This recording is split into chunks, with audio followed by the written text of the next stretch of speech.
Hala, nasan sa crush ko? Hala, di na naman gumagana tong cellphone ko. Kakainis naman. Ayan, di kasi iniingatan kaya nasisira. May kakilala akong gumagawa ng phone best. Gusto mo? Libre lang. Libre? Ah, sige. Pwede ba? Ginagamit ko kasi ito pang school eh. Oo, best, ako bahala. Bukas okay na yan. Tiwala ka sa akin. The best ka talaga. O ito, ingatan mo yan na. Best! Charan! Okay na. Sabi ko naman sa'yo, gan maayos to eh. Wow, totoo nga. Naayos nga. May magagamit na naman ako. Bes, kain ka muna. Ay, wag na Bes. May gagawin pa ako sa bahay eh. Kita lang tayo bukas ha. Sige Bes. Thank you ulit ha. Ikaw lang talaga mapagkakatiwalaan ko. Yes, makakanood na ako ulit ng mga K-drama. Sino yung mabahong yun? Ay, ako pala. Ligo na nga ako. It's time. Selfie muna bago ligo. Ganda ko talaga. Ligo na nga ako.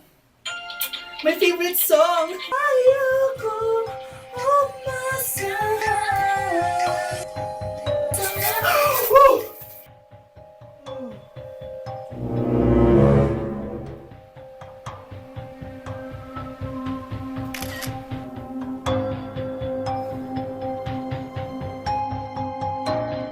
Anak!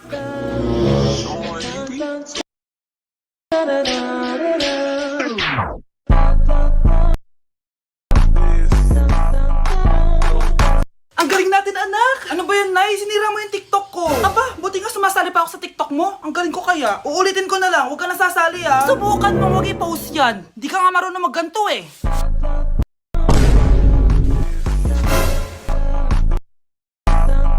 Anak, huwag ka tumingin.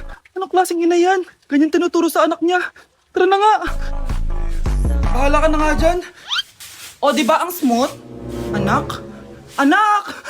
Ayokong nakikipag-usap ka sa lalaking mo. Nagsiselos ka, no?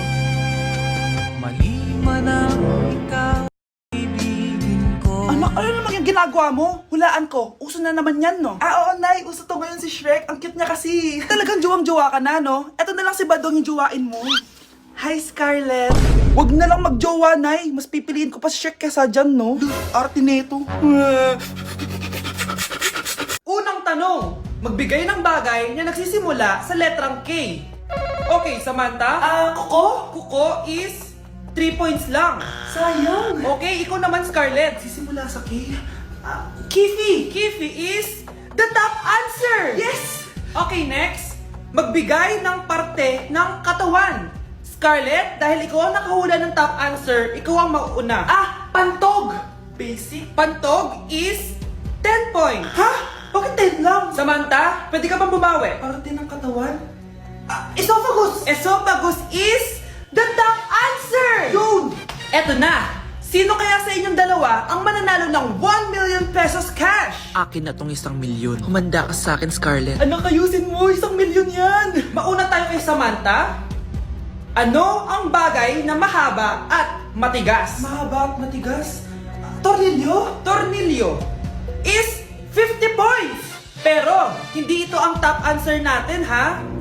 Okay, Scarlett, may chance ka pa na hulaan ang top answer. Bago ko sagutin yan, Nay, kung nanonood ka man, eto na yun, Nay! Mananalo na tayo ng 1 milyon! Go, anak! Ang bagay na mahaba at matigas ay... Huwag mo sumagot, anak! Sayang yung 1 milyon!